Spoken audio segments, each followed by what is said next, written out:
See, about people making a profession of pointing out problems. This is becoming a serious problem, okay? You try to do anything in this country, they want to stop it. You want to build a dam, there's a protest. You want a nuclear project, there's a protest. Thermal project, protest. Windmill, protest. But everybody wants everything. In their homes, they want all the gadgets, they want 24 hours power, they want everything going. This is because we are only looking at the problems and we have not taken up the challenge of creating solutions in our minds.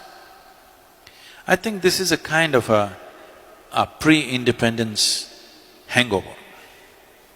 Because Mahatma Gandhi brilliantly designed a revolt against the British, not by killing them, not by shooting at them, not by bombing installations, but simply by stopping activity. Bandh, Hartal, Satyagraha came from there.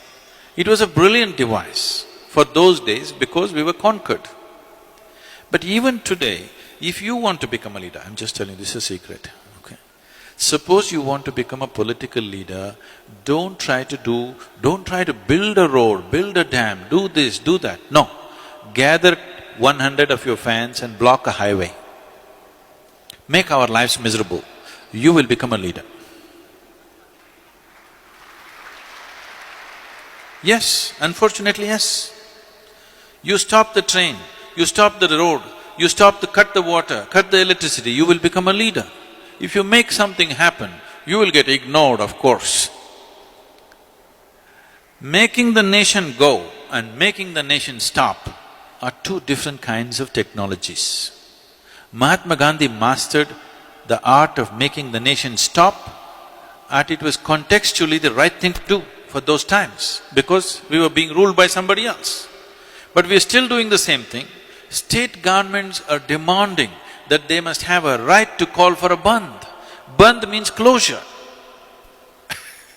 I cannot understand how an administration can call for a bandh but they're actually saying it's their right to call for a bandh. Close down something and you'll rise in your prominence. This must change. We should never identify people who stop something in this country as leaders. This must be done by all the citizens. Whoever stops something in this nation should never ever be our leader.